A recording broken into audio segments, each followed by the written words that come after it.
जय श्री कृष्ण दोस्तों। पुरुष मास महात्म्य के अध्याय 27 में आपने जाना राजा दृढ़धनवा का स्वर्ग में जाना। आशा करती हूँ कि आपने इससे पहले के सभी अध्याय ध्यानपूर्वक श्रवण किए होंगे। आप हमारे चैनल को सब्सक्राइब अवश्य करें और बेल का आइकन प्रेस करें।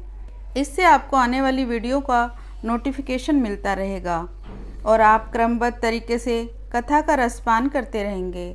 पुरुषोत्तम मास महात्म्य कथा अध्याय 28। श्री नारायण बोले, चित्रगुप्त धर्मराज के वचन को सुनकर अपने योद्धाओं से इस प्रकार बोले, यह कदर्य प्रथम बहुत समय तक अत्यंत लोभ से ग्रस्त हुआ। इसके बाद इसने चोरी करना शुरू कर दिया, इसलिए यह पहले प्रेत शरीर को प्राप्त करेगा, उसके बाद वानर शरीर में जाए, तब हम इसको बहुत सी नरक यातना देंगे। हे भट्ट, धर्मराज के घर में यही क्रम श्रेष्ठ है। इस प्रकार चित्रगुप्त से आज्ञा प्राप्त होने पर भयंकर भट्ट लोगों ने चित्रगुप्त की आज्ञा के अनुसार शीघ्र ही वैसा ही किया। उस ब्राह्मण को पीटते हुए पहले प्रेत शरीर में करके फल रहित वन में रखा। वह ब्राह्मण प्रेत योनि को प्राप्त कर उस निर्जन गहन वन में भूख प्यास से अत्यंत व्याकुल होकर भ्रमण करता रहा। प्रेत योनि में होने वाले दुख को भोग कर बाद में फलों की चोरी करने से होने वाली वानर योनि को गया। सुंदर शीतल जल और छाया तथा फल पुष्प से युक्त जम्बूखंड के मनोहर सुंदर कालंजोर पर्वत पर वहाँ इंद्र से बनाया हुआ उत्तम कुंड है। मानसरोवर के समान पवित्र, सत्पुरुषों से सेवित, पापों का नाश करने वाला, देवताओं को भी दुर्लभ मृग तीर्थ नाम से प्रसिद्ध था, जिसमें श्राद्ध करने से पितर लोग सद्गति को चले जाते हैं। वहाँ पर देवता दैत्यों के डर से मृग का शरीर धारण कर निरंतर निर्भय होकर स्नान करते थे, इसलिए विद्वान लोग उस कुंड को मृग तीर्थ कहते हैं। मनुष्य शरीर को प्राप्त कर यह ब्राह्मण वहाँ पर फलों की चोरी करने के पाप से प्रथम वानर शरीर को प्राप्त हुआ। नारद मुनि बोले, त्रिलोक्य को पवित्र करने वाले रमणीय मृग तीर्थ में पाप कोटि से युक्त वह दुष्ट वानर कैसे वास करता था। हे नाथ, हे तपोधन, मेरे मन के संदेह को दूर करें, क्योंकि गुरुजनों से अपने शिष्य के विषय में कुछ भी गुप्त नहीं होता। सूत जी बोले, हे विप्रो, इस प्रकार नारद मुनि से प्रेरित होने पर अत्यंत प्रसन्न तपोनिधि नारायण भगवान नारद मुनि को सत्कार करते हुए बोले। श्री नारायण बोले, कोई चित्रकुंडल नाम का महान वैश्य था। पतिव्रत धर्म में परायण तारका नाम की उसकी वैश्य की स्त्री थी। उन दोनों ने भक्ति से पवित्र श्री पुरुषोत्तम मास का व्रत किया। श्री पुरुषोत्तम मास का व्रत करते हुए उन दोनों का श्री पुरुषोत्तम मास बीत गया। अंतिम वाले दिन के आने पर स्त्री के साथ हर्ष से युक्त श्रद्धापूर्वक चित्रकुंडल ने उद्यापन किया। पुरुषोत्तम मास के उद्यापन विधि करने के लिए वेद और वेदांग को जानने वाले गुणी स्त्री सहित ब्राह्मणों को बुलाया। हे नारद, वहाँ पर धन के लोभ से कदर्य भी आया। उद्यापन विधि के पूर्ण होने पर चित्रकुंडल ने बहुत बड़े दानों से उन सपत्नीक ब्राह्मणों को प्रसन्न किया। उन समस्त ब्राह्मणों के प्रसन्न होने पर भूयशी दक्षिणा को दिया। उस पर दी हुई भूयशी दक्षिणा से प्रसन्न अन्य सब ब्राह्मण अपने घर को गए, परंतु अत्यंत लोभी कदर्य उस वैश्य चित्रकुंडल के सामने रोता हुआ खड़ा हो गया और विनय से नम्र होकर इस प्रकार बोला, हे चित्रकुंडल, हे वैश्य, हे भगवत भक्ति के सूर्य, आपने पुरुषोत्तम मास का व्रत विधि से अच्छी तरह किया है। इस तरह पृथ्वी तल में कहीं पर भी किसी ने भी नहीं किया। आप कृतार्थ हो, सर्वथा भगवान हो, जो तुमने परम भक्ति से पुरुषोत्तम भगवान का सेवन किया। तुम्हारे पिता धन्य हैं और तुम्हारी पतिव्रता माता धन्य हैं, जिन दोनों ने तुम्हारे समान हरिवल्लभ पुत्र को पैदा किया। यह पुरुषोत्तम मास धन्य से भी धन्य है, जिसके सेवन से मनुष्य इस लोक के और परलोक के फल को प्राप्त करता है। हे राजन, तुम्हारी इस पूजा को देखकर मैं चकित हो गया। अहो, तुमने बहुत बड़ा काम किया, इसमें संदेह नहीं है। खुशी से दूसरे ब्राह्मणों को बहुत सा धन दिया। हे राजन, मुझ भाग्यहीन को आप कुछ क्यों नहीं देते। इस प्रकार कदर्य के कहने पर चित्रकुंडल वैश्य ने कदर्य को और धन दे दिया। कदर्य ने धन को लेकर प्रसन्नता से उसको जमीन में गाड़ दिया। वहाँ पर कदर्य ने श्री पुरुषोत्तम की बड़ी पूजा देखी और धन के लोभ से पुरुषोत्तम मास की प्रशंसा की। पूजा के दर्शन महात्म्य से और पुरुषोत्तम भगवान की स्तुति से तथा धन का लोभ होने पर भी मृग तीर्थ को आया। सूत जी बोले, दर्शन से, स्तुति से, धन के लोभ करने से दुष्ट वानर को उत्तम तीर्थ का सेवन हुआ। हे द्विजो, श्रद्धा से आदरपूर्वक पुरुषोत्तम के दर्शन और स्तुति में तत्पर अपनी पत्नी के साथ पुण्य का होना क्या कहना है। नारद मुनि बोले, हे ब्राह्मण, सुंदर वृक्षों से शोभित, सुंदर शीतल जल वाले, मनोहर घनी छाया वाले वन में उसके रहने का कारण क्या है, वह आप मुझसे कहिए। श्री नारायण बोले, हे नारद, सुनो, सुनने की इच्छा करने वाले तुमको मैं कहता हूँ। इसमें कुछ कारण हैं जिसके श्रवण से पापों का नाश हो जाता है। सब समस्त अर्थ और फलों के दाता दशरथ के पुत्र रामचंद्र जी ने समुद्र में सेतु बांधकर दुष्ट रावण का नाश किया। उन रामचंद्र जी ने विभीषण को छोड़कर बाकी समस्त राक्षसों का वध किया और किसी को नहीं छोड़ा। अग्नि में परीक्षा कर सीता को ग्रहण किया। ब्रह्मा, शंकर, इंद्र आदि देवता रावण के वध से प्रसन्न होकर बोले कि हे राम, तुम वर को मांगो। ऐसा कहने पर भक्तों को अभय करने वाले रामचंद्र जी बोले, हे देवताओं, यदि आप इस समय मुझे वरदान देना चाहते हैं तो सुनो। यहाँ पर राक्षसों से बहुत सारे शूर वानर मारे गए हैं।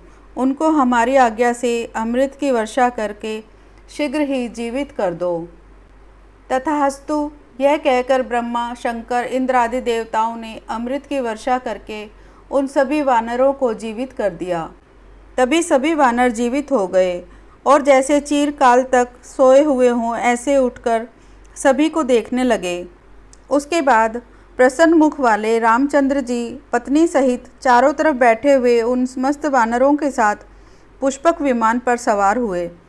श्री रामचंद्र जी बोले, हे सुग्रीव, हे हनुमान, हे तारात्मज, हे जामवान, वानरों के साथ आप लोगों ने मुझ अपने मित्र का समस्त कार्य किया है। आप लोग उन वानरों को आज्ञा दो जिसमें यहाँ से आप लोगों की आज्ञा पाकर वानर अपनी अपनी इच्छा अनुसार जंगलों में जाएं। हमारे ये दीर्घजीवी वानर जहाँ जहाँ वास करेंगे वहाँ वृक्ष पुष्प फलों से युक्त हो जाएंगे, नदी मीठे जल वाली हो जाएंगी, शीतल जल वाले सुंदर तालाब होंगे। इनको कोई भी मना नहीं करेगा। हमारी आशा से समस्त वानर अब अपने अपने जगहों पर जाएं। इसलिए रामचंद्र जी के प्रभाव से जहाँ वानर जाति के लोग वास करते हैं वहाँ वन में मीठे जल वाली नदी और सुंदर तालाब रहते हैं।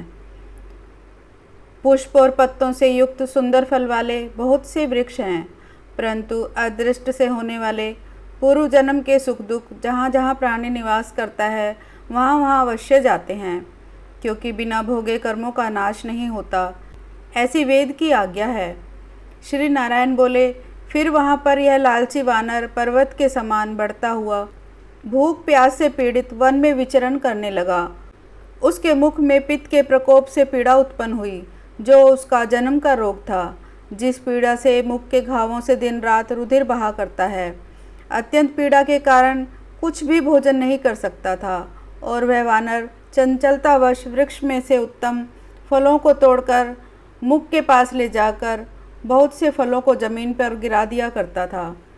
वह वानर पीड़ा के कारण कहीं भी एक स्थान पर बैठने में असमर्थ था। एक वृक्ष से दूसरे वृक्ष पर जाता हुआ मृत्यु को मांगने वाला किसी समय पृथ्वी पर गिर पड़ा और अत्यंत दुखित और विलाप करने लगा। शरीर के टूट जाने से जलहीन मछली के समान तड़पता हुआ रोने लगा। शिथिल शरीर वाला, गलित मुख वाला वह वानर भूख प्यास से पीड़ित हो गया। उसके समस्त दांत मुख रोग से पीड़ित होकर गिर गए। पूर्व जन्म के कृत पाप से इस तरह वह दुख को प्राप्त हुआ। इस प्रकार नित्य प्रति निराहार रहते हुए वानर को देव योग से श्री पुरुषोत्तम मास आ गया। उस पुरुषोत्तम मास में भी उसी प्रकार शीतवात आदि से पीड़ित रहा। किसी समय बहुल पक्ष में गहन वन में विचरण करता हुआ प्यासा वानर कुंड के पास पहुँचने पर भी जलपान करने में समर्थ नहीं हुआ। भूख से युक्त भी चपलता से वहाँ ऊंचे वृक्ष के ऊपर चढ़ गया। एक वृक्ष से दूसरे वृक्ष पर जाते हुए उसके बीच में एक कुंड आ पड़ा। बहुत दिनों से निराहार, शिथिल इंद्रिय और जर्जर शरीर वाला, निर्बल शिथिल प्राण वाला कुंड के तटभाग में आया। इस प्रकार दशमी तिथि से 4 दिन तक वानर को श्री पुरुषोत्तम मास में उस कुंड में लोटपोट करते हुए 4 दिन बीत गए। 5वें दिन के आने पर मध्याह्न काल में उस तीर्थ में जल से भीगे हुए शरीर वाला वानर प्राण से रहित होकर गिर गया और वह उस देह को त्याग कर पापों से रहित होकर तत्काल दिव्य आभूषणों से भूषित दिव्य देह को प्राप्त किया, जो कि नीलकमल के दल के समान श्याम वर्ण, करोड़ों कामदेव के समान सुंदर चमकते हुए रत्नों से जटित किरीटधारी, सुंदर शोभायमान मत्स्य कुंडल वाला, शोभायमान पवित्र पीत वस्त्रधारी, कमर में रत्नों से जटित वाला, शोभायमान बाजूबंद कंकण अंगूठी हार से शोभित, नील वर्ण के टेढ़े चिकने बालों से दिखने वाला उसका सुंदर मुख था। उसी समय शीघ्र वहाँ वैष्णवों से युक्त विमान आया, जिसमें भेरी, मृदंग, पटह, वेणु, वीणा का महान शब्द हो रहे थे और देवांगनाओं का नाच हो रहा था। गंधर्व किन्नर के सुंदर गान हो रहे हैं। ऐसे उस विमान को महाभाग दिव्य देहधारी वानर देखकर अत्यंत विस्मित हो गया और कहने लगा कि मुझ पातकी को यह सुख कैसे प्राप्त हुआ। यह विमान सुख बड़े पुण्यात्माओं को मिलता है। इसके बाद कोई देवांगना उसके ऊपर चंद्रमा के समान श्वेकत छत्र को धारण करती हुई, कोई 2 अप्सराएं हर्ष से उसके दोनों तरफ चामर को डुला रही हैं, कोई पान हाथ में लिए खड़ी है और उसके सामने अप्सराएं नाच रही हैं, कोई गंगाजल से भरी हुई झारी को लिए खड़ी हैं, कोई उसके सामने खड़ी गाने बजाने में तत्पर है। इस प्रकार उस वैभव को देखकर वह चित्र के भांति निश्चल खड़ा हो गया।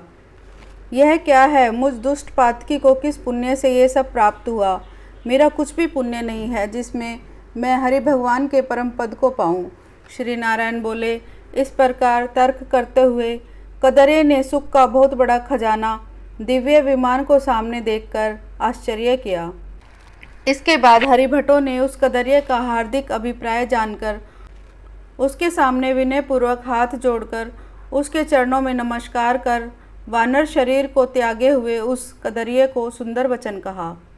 इस प्रकार श्री पुरुषोत्तम मास महात्म्य का 28वां अध्याय समाप्त हुआ। ओम श्री कृष्णाय नमः।